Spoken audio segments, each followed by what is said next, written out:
Damai sejahtera Allah Bapa yang melampaui segala akal, itulah kiranya menyertai hati dan pikiranmu. Di dalam Yesus Kristus Tuhan kita. Amin.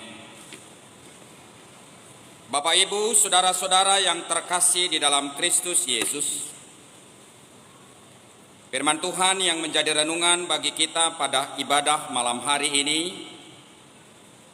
dikutip dari kitab Bilangan pasal 21 ayat 10 sampai dengan ayat 20. Demikian firman Tuhan. Kemudian berangkatlah orang Israel lalu berkemah di Obot. Berangkatlah mereka dari Obot lalu berkemah dekat reruntuhan di Abarim, di padang gurun yang di sebelah timur Moab. Dari situ berangkatlah mereka lalu berkemah di lembah Jeret. Dari situ berangkatlah mereka lalu berkemah di seberang sungai Arnon yang di padang gurun dan yang keluar dari daerah orang Amori. Sebab sungai Arnon ialah batas Moab di antara orang Moab dan orang Amori. Itulah sebabnya dikatakan dalam kitab peperangan Tuhan, Waheb di Supa dan lembah-lembah ke sungai Arnon. Dan lereng lembah-lembah lereng itu terbentang ke tempat di mana terletak kota Ar dan bersandar pada batas daerah Moab. Dari sana mereka ke Ber. Inilah sumur di mana Tuhan berfirman kepada Musa, "Kumpulkanlah bangsa itu, maka aku akan memberikan air kepada mereka." Pada waktu itu orang Israel menyanyikan nyanyian ini, "Berbual-buallah hai sumur. Mari kita bernyanyi-nyanyi, berbalas-balasan karena sumur yang digali oleh raja-raja, yang dikorek oleh kaum bangsawan di antara bangsa itu dengan tongkat-tongkat kerajaan, dengan tongkat-tongkat mereka, dan dari padang gurun mereka ke Matana, dari Matana ke Nahaliel, dari Nahaliel ke Bamot, dari Bamot ke lembah yang di daerah Moab dekat puncak gunung Pisgah yang menghadap padang belantara." Kemudian orang Israel mengirim utusan, demikian firman Tuhan. Shalom. Bapak, Ibu, saudara-saudara yang terkasih dalam Yesus Kristus, 40 tahun Israel mengembara di padang gurun. Itu adalah merupakan cerita purba dari segi Alkitabiah.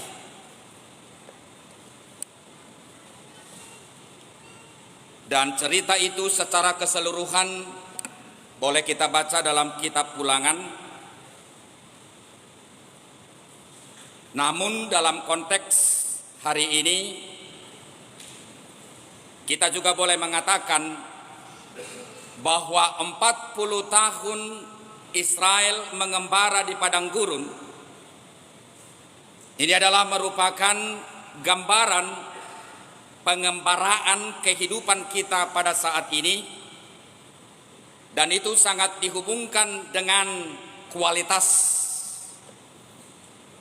akan kesetiaan kita terhadap Tuhan dan juga terhadap firman Tuhan.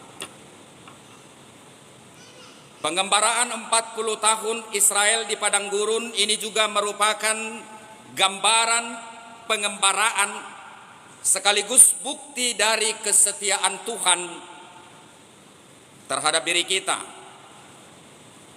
di mana Allah ternyata adalah pribadi yang senantiasa turut serta dalam berbagai persoalan kehidupan yang kita jalani dan yang harus kita menangkan. 40 tahun pengembaraan Israel itu adalah bukti bagi kita dalam konteks hari ini bagaimanakah pribadi Allah yang senantiasa berjerih payah dan berusaha senantiasa untuk menjadikan dan mengembalikan diri kita sebagaimana Allah pada awalnya menciptakan diri kita segambar dan serupa dengan diri Allah. Sebagaimana Bapak Ibu saudara-saudara kita ketahui, ketika para pendahulu kita, nenek moyang kita, Adam dan Hawa telah melakukan pelanggaran di hadapan Tuhan. Ini adalah perwakilan kita yang telah mencoreng rupa Allah yang ada di dalam diri kita. Pengembaraan 40 tahun di padang gurun dihubungkan dalam konteks kehidupan kita pada hari ini. Ini adalah bukti kesetiaan Allah untuk membawa kita kembali direformasi atau kembali dipulihkan, supaya kita benar-benar menjadi duta Allah untuk merawat dan memelihara bumi ini, dan kita adalah menjadi gambar dan rupa Allah.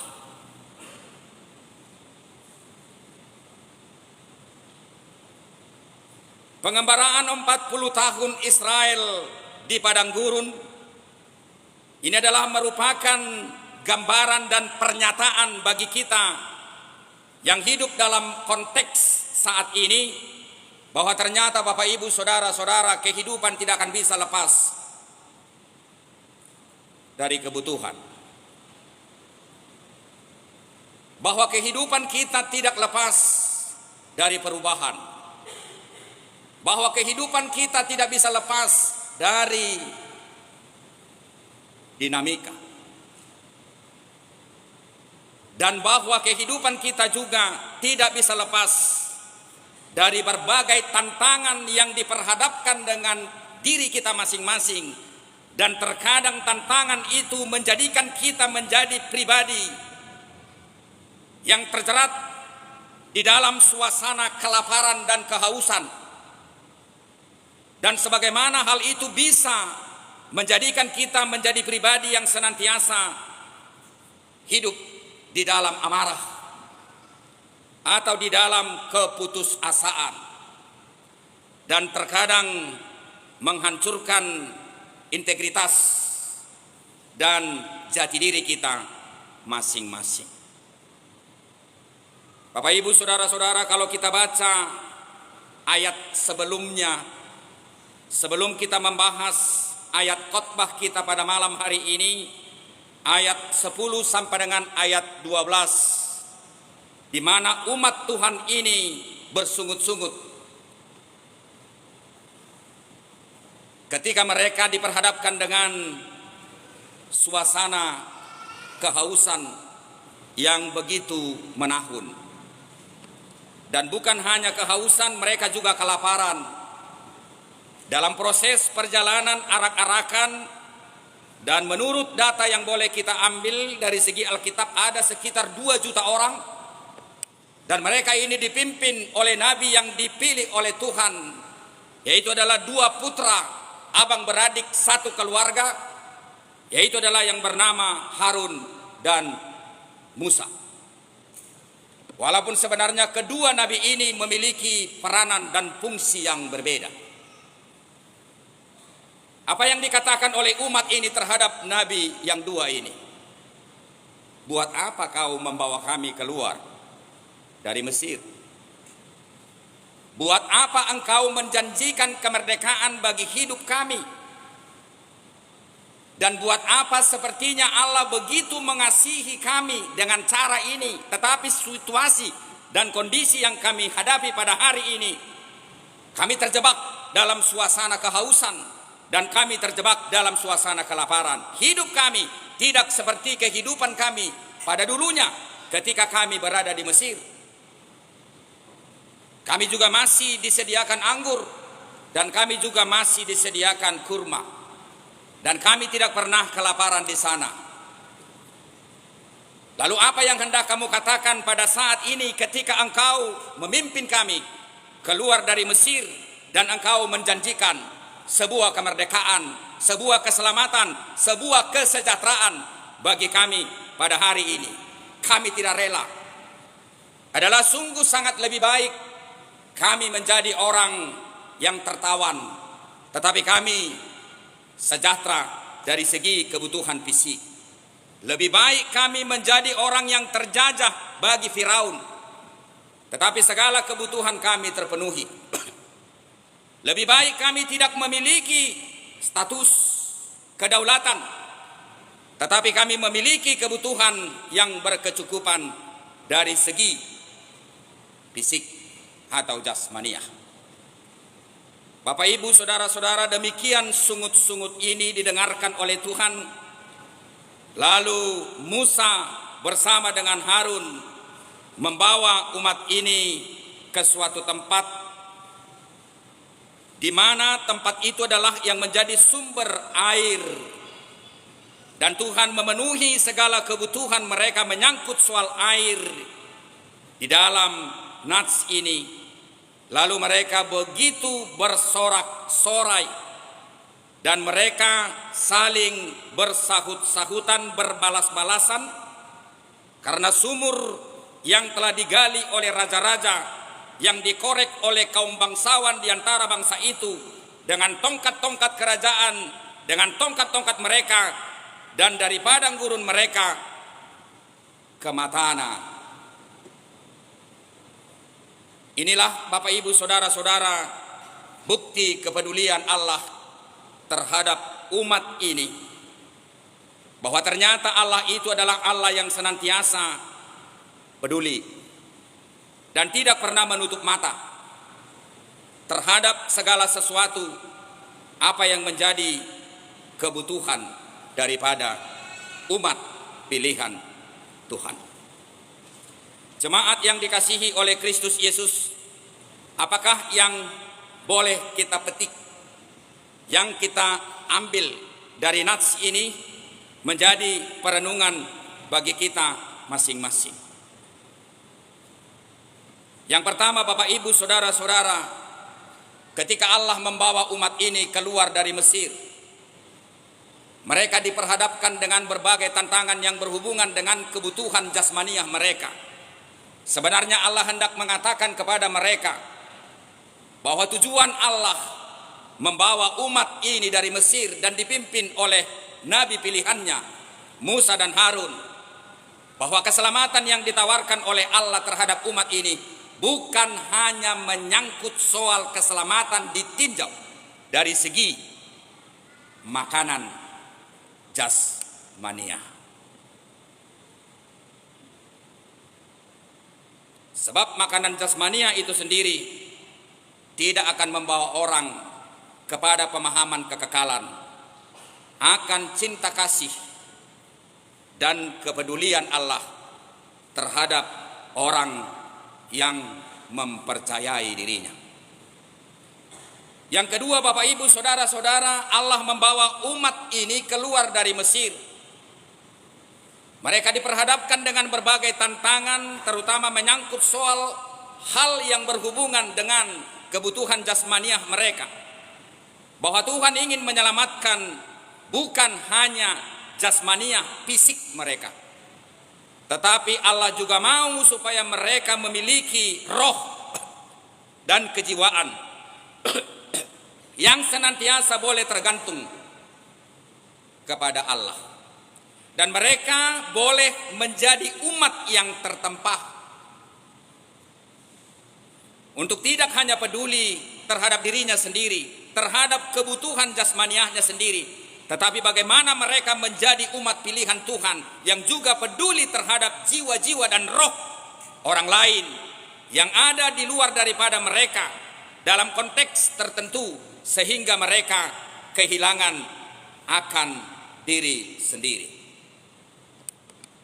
Yang ketiga, Bapak, Ibu, saudara-saudara, Allah mau melalui proses pendampingan Allah terhadap mereka keluar dari Mesir, supaya umat ini boleh memberikan kesimpulan bahwa kedaulatan yang sesungguhnya yang harus mereka syukuri, sebagaimana Allah memilih umat ini menjadi umat pilihannya ketika mereka Allah jadikan menjadi anak yang dikasihinya dan yang senantiasa digembalakannya dan senantiasa diperhatikan dan dibangunkannya.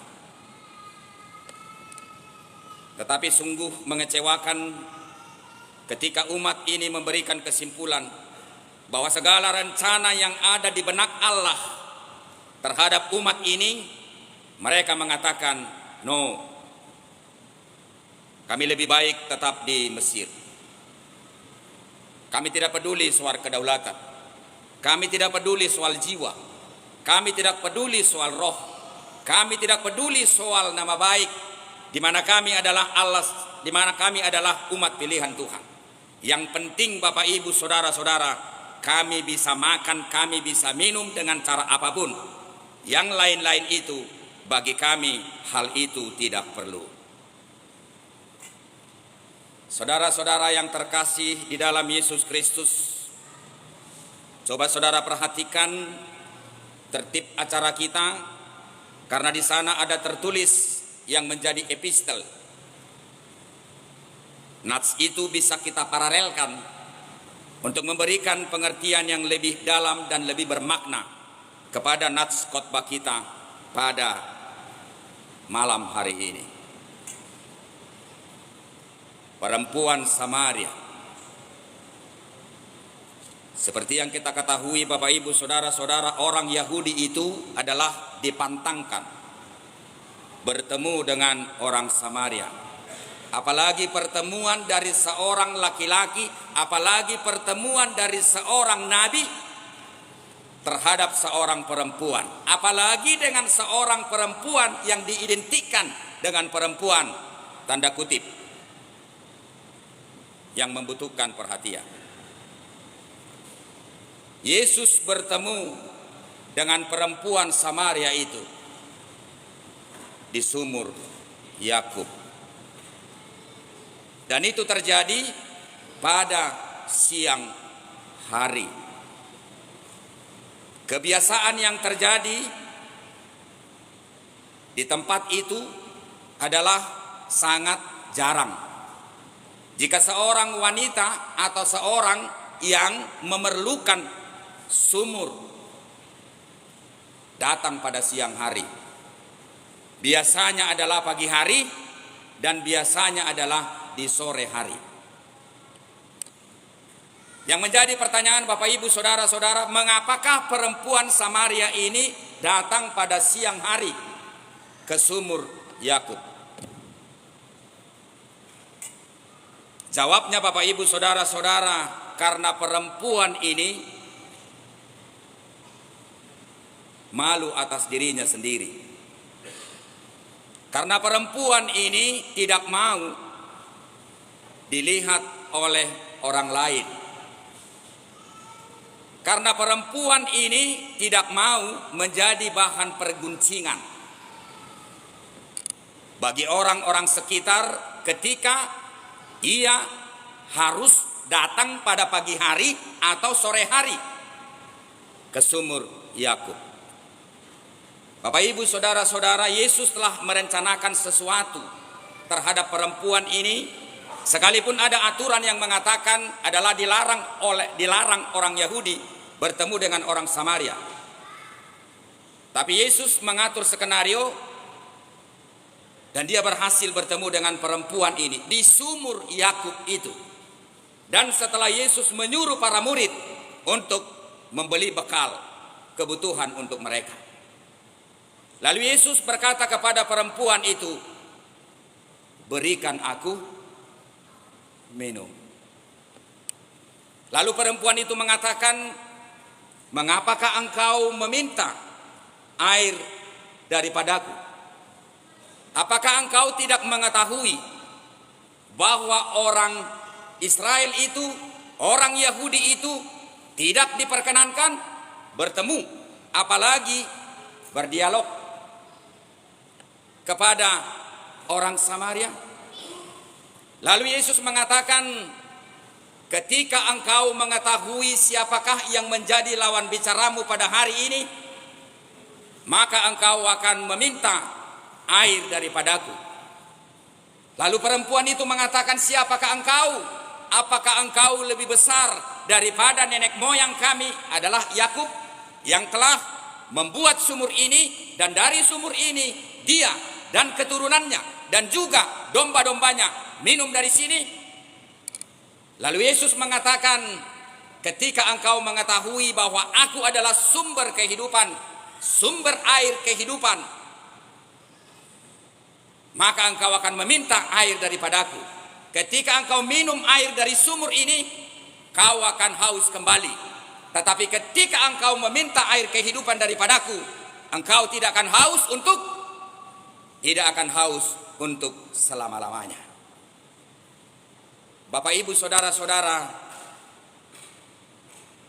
perempuan Samaria itu dengan orang Israel yang sedang berjalan dari Mesir menuju tanah Kanaan, tidak ada bedanya antara sikap dan tindakan mereka.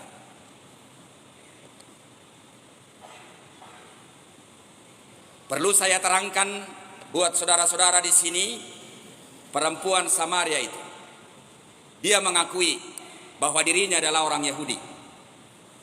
Yesus juga orang Yahudi. Perempuan ini mengaku dirinya orang Yahudi. Dan dia mengakui, Bapak, Ibu, saudara-saudara, bahwa yang menjadi tempat lokasi di mana mereka membangun sebuah dialog terhadap Yesus adalah di sumur yang digali, yang dibuat, yang dibeli, yang disediakan oleh Yakub. Dan Yakub itu adalah diakui oleh si perempuan ini, dan itu adalah nenek moyangnya. Dan dia juga mengakui bukan hanya dirinya yang minum air dari sumur yang disediakan nenek moyangnya tersebut. Anak-anaknya juga minum dari situ. Bahkan, maaf Bapak, Ibu, saudara-saudara, domba-domba, binatang atau peliharaan dari Yakub itu juga minum dari situ. Sebenarnya Bapak, Ibu, saudara-saudara, dari segi analoginya, Yesus hendak mengatakan, tidak ada bedanya saya dengan sumur ini.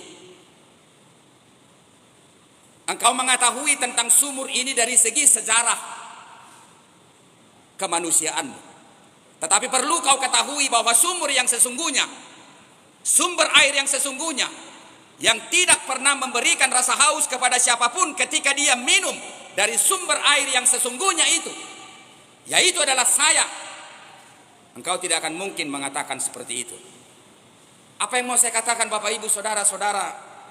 Terkadang kita ini bisa seperti bersikap rendah hati, tapi sebenarnya kita penuh dengan kesombongan. Sekali lagi, terkadang kita tidak menyadari diri kita bahwa kita berlagak seperti orang yang sedang berlaku di dalam proses keberlangsungan rendah hati, tapi sebenarnya kita adalah berada di dalam kesombongan. Terkadang kita juga sepertinya berada di proses keselamatan yang tepat dan yang sempurna, tapi sebenarnya kita bukanlah berada di tempat keselamatan yang benar. Coba perhatikan, si perempuan ini mengaku bahwa sumur yang menjadi tempat mereka berdialog itu adalah sumur dari siapa? Dari opungnya, dari neneknya, yaitu adalah Yakub. Dan mereka minum dari situ. Bukan hanya perempuan ini, termasuk juga apa? Peliharaannya. Artinya Bapak, Ibu, saudara-saudara, biar saudara bisa mengambil makna khotbah pada sore hari ini. Ketika perempuan ini pada akhirnya tidak mengakui Yesus sebagai sumber air kehidupan bagi dirinya, perempuan ini jauh lebih rendah dibanding dengan apa? Dibanding dengan binatang.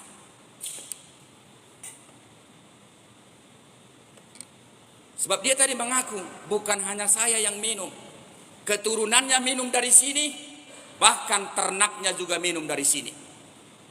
Lalu Yesus mengatakan, akulah air kehidupan. Yang kedua, Bapak, Ibu, saudara-saudara, ketika Yesus mengatakan dirinya air kehidupan, Kalau saudara membaca epistel itu lanjut ke depan, apakah syarat yang disampaikan oleh Yesus terhadap perempuan itu? Supaya air kehidupan yang bersumber daripada Yesus itu menjadi milik si perempuan itu. Coba perhatikan. Andaikan saudara punya Alkitab di situ, atau silakan buka handphone saudara. Lalu perempuan itu mengatakan, jika engkau adalah sumber kehidupan atau sumber air, ketika orang yang meminta air itu daripadamu dan tidak lagi akan mengalami kehausan, silahkan atau tolonglah kasih air kehidupan itu kepada diriku. Lalu Yesus mengatakan, aku akan memberikan air kehidupan itu terhadap dirimu, tetapi kamu silahkan dulu membawa apa? Silahkan dulu engkau membawa suamimu kemari. Silahkan dulu engkau membawa suamimu kemari. Lalu si perempuan itu mengatakan, Bapak Ibu saudara-saudara, saya tidak menikah. Kenapa kamu katakan tidak menikah? Yesus tahu dia bohong. Karena memang Yesus tahu benar tentang kehidupannya. Lalu Yesus mengatakan, kenapa kau mengatakan tidak menikah? Saya tahu engkau telah 5 kali menikah, 5 suami. Dan suami yang kamu temani pada hari ini adalah suami keberapa? Suami yang ke-6. Lalu ketika Yesus mengatakan hal seperti itu kepada perempuan itu, lalu si perempuan itu sadar. Ternyata Yesus itu adalah bukanlah laki-laki sembarangan yang sedang berada di depannya dan sedang berdialog dan sedang menjalin proses hubungan keselamatan dan pengenalan Mesias yang benar kepada siapa? Kepada si perempuan itu. Bapak Ibu saudara-saudara, kadang karena begitu besarnya pelanggaran yang kita lakukan, tanpa sadar sebenarnya kita kehilangan siapa diri kita. Itulah yang terjadi terhadap diri perempuan ini. Sehingga dia datang pada siang hari dan dia tidak berani muncul pada pagi hari dan dia tidak berani muncul pada sore hari. Yang kedua, Bapak Ibu saudara-saudara, ketika kita bergumul dengan berbagai dosa atau berbagai kemelut kehidupan yang terkadang membuat kita kehilangan akan pengenalan diri, kita juga tidak tahu siapa atau di mana yang menjadi sumber dari silsilah kita. Silsilah kita dari segi jasmania, silsilah kita dari segi spiritualitas. Coba perhatikan. Dari segi jasmania, perempuan ini mengaku bahwa sumur itu adalah dibuat oleh nenek moyang mereka. Siapa? Yakub. Tapi dari segi spiritualitas, dia sepertinya membohongi dirinya. Karena dia pada awalnya tidak menerima Yesus sebagai sumur atau sumber air kehidupan yang sebenarnya yang diperuntukkan untuk dirinya. Itu makanya saya bilang tadi, Bapak Ibu saudara-saudara, terkadang kita sepertinya hidup di dalam kerendahan hati, tapi kita hidup di dalam kesombongan. Sebesar apapun Bapak Ibu saudara-saudara dosa dan pelanggaran yang kamu lakukan, 10 kali lipat pelanggaranmu seperti yang dilakukan perempuan ini,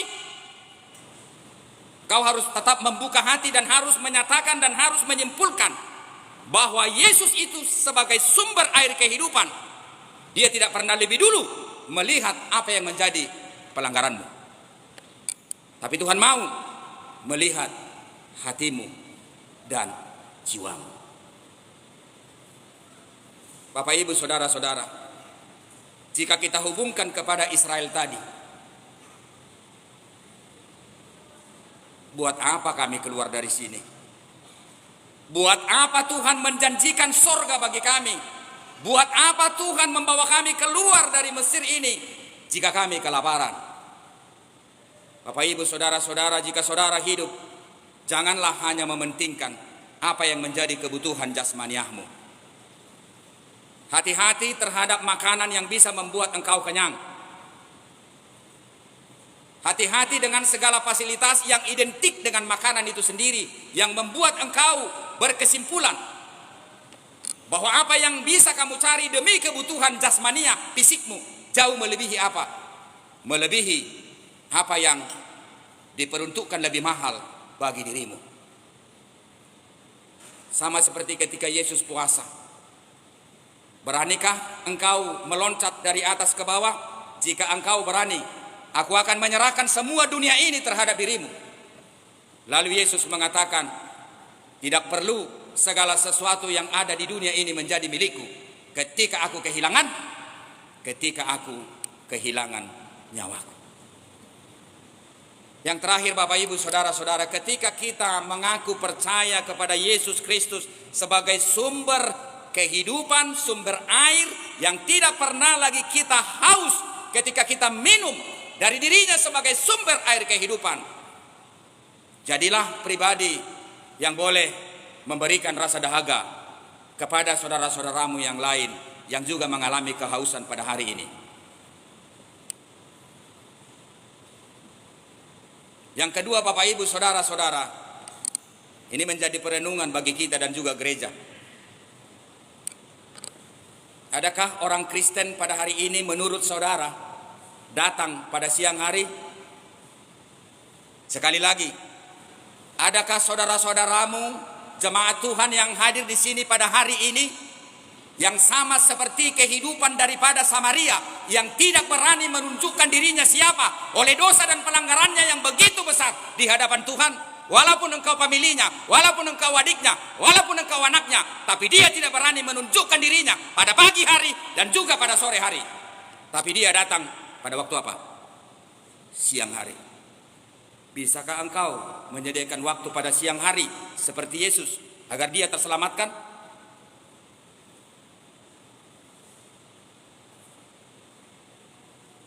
Atau yang menjadi pertanyaan secara global Bapak Ibu Saudara-saudara, begitu banyaknya jenis gereja pada saat ini berkembang. Adakah gereja yang terbuka pada siang hari? Atau gereja hanya berpihak kepada siapa yang punya uang? Atau gereja hanya berpihak kepada siapa yang bisa menyumbang? Atau gereja hanya berpihak kepada siapa? Kepada orang-orang yang memiliki kedudukan strategis dalam kehidupan sosial kemasyarakatan? Lalu gereja siapakah Bapak Ibu Saudara-saudara? Sumur siapakah?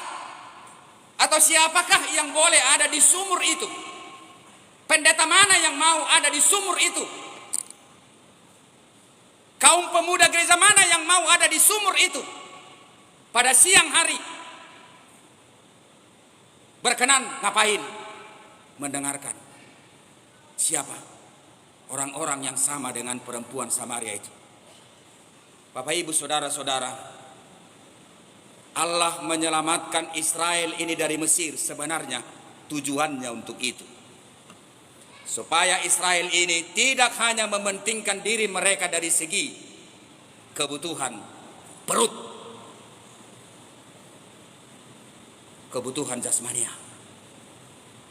Dan firman ini juga mengatakan kepada kita, kita harus percaya Tuhan akan mencukupkan segala kebutuhan jasmania kita. Tapi kita juga jangan lupa juga, di samping Tuhan memenuhi kebutuhan jasmania kita, kita juga harus membuka hati atas kepedulian Tuhan memenuhi apa? Kebutuhan rohaniah kita. Dengan satu apa? Dengan pengakuan berapa kali kau menikah? Dengan pengakuan dari perempuan itu, kau jangan bohong. Kau sudah 5 kali punya suami, dan suami yang kamu temani sekarang adalah suami keberapa? Suami ke-6. Bapak Ibu Saudara-saudara, yang dibutuhkan Allah itu dari kita supaya kita bisa mendapatkan belas kasihan, supaya kita bisa mendapatkan anugerah, supaya kita bisa mendapatkan air kehidupan yang bersumber daripada dirinya adalah apa? Kerendahan hati. Dak kaya di dede bata pangalahom, molo pangalahom do di dede bata, dak teluk porotuson. Justru karena Tuhan tidak pernah mempersoalkan, mempertentangkan apa? Perilaku kita. Tapi Tuhan tahu jauh lebih besar kasih karunia-Nya atas perilaku kita masing-masing, sehingga kita mendapatkan anugerah-Nya. Untuk itu Bapak Ibu Saudara-saudara, perjalanan belum selesai. ketika Israel itu sampai ke tanah Kanaan, kita semua punya tanah Kanaan masing-masing. Dan kita sedang berjalan. Mungkin besok saudara akan kelaparan. Mungkin saudara besok akan kehausan. Dan mungkin saudara sama seperti umat ini akan bersungut-sungut. Tetapi yang menjadi ending daripada nas ini, Tuhan menghantarkan mereka kepada sumber air. Lalu mereka bersorak-sorai dan kemudian mereka menyampaikan lagu pujian. Dan lagu pujian itu disampaikan dengan bersahut-sahutan. Mari Bapak Ibu Saudara-saudara, kita jalani proses perjalanan kita masing-masing. Dan kita memohon kekuatan dari sumber air kehidupan yang satu itu, supaya kita semuanya sampai ke tanah Kanaan yang telah Tuhan janjikan bagi kita masing-masing. Dan aku yakin ketika kita mengandalkan Tuhan, kita akan mampu berjuang dan kita akan menjadi pemenang. Amin.